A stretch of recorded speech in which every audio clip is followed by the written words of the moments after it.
Hey, welcome to Pictureline. My name is Dave, and I am here to introduce you to a brand new camera that I am so excited about. And that is, shall we say, the big brother to the X100? Yes, that would be the GFX 100RF camera. This thing is amazing. So we have our traditional tactile dials and things like that. We have our shutter speed. Our aperture is on the lens with nice aperture clicks. ISO is just found right here on the shutter speed dial. I lift this little ring up and rotate that, and then I push it right back down and I can lock it into place. The GFX 100RF also has a 35mm lens. So this lens is an f4, which is an equivalent to a 28mm when we convert that to a full frame camera. So a nice wide angle lens. Looking at the back of the camera, we have our traditional dials and things like that. We have a joystick, the Q menu. We have a tilt screen on this camera. So I can look at it at low angles, I can put it up at high angles, and that screen does fit nice and flush to the back of my camera. There are a couple of dials on here that I think we want to point out and draw our attention to. This is our aspect ratio. So we can go in here, we have our traditional 4:3 on this camera here, which lends itself from the traditional medium format cameras of 4:3. But one of my favorites, I can rotate this here, and I'm going to get into panoramic. Gives me that 65:24 ratio.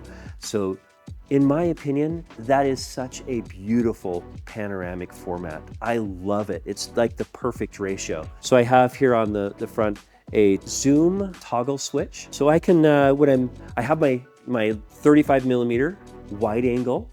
As I look through the viewfinder, I can move my finger right here and make that toggle switch and go from my 45, my 63, or 80mm zoom on my zoom in, crop in onto my sensor. The camera is light, but yet very tactile and solid.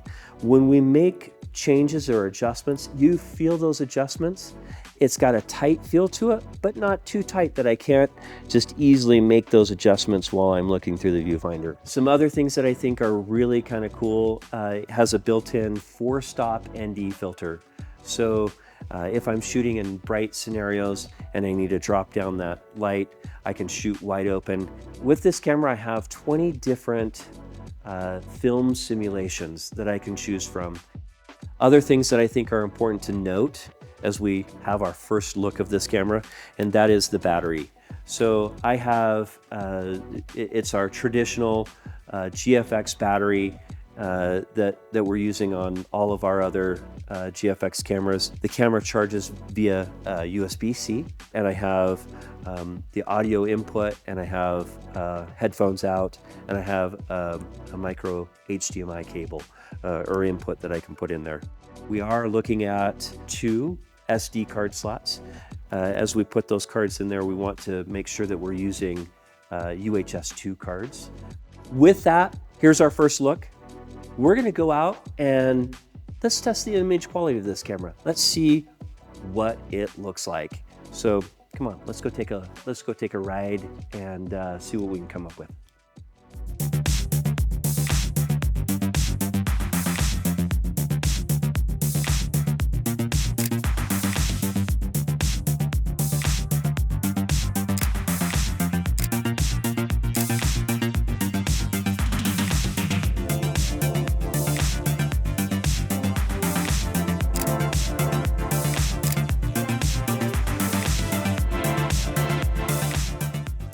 So who is this camera really designed for? I think this is that daily carry.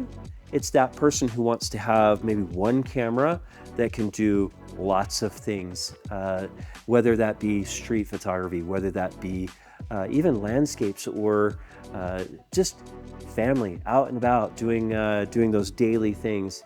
This is that camera. This is a home run, in my opinion.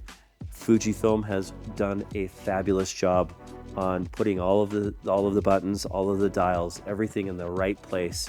The industrial design is solid, it feels good, and it's a big brother. This is a medium format digital camera to rule them all.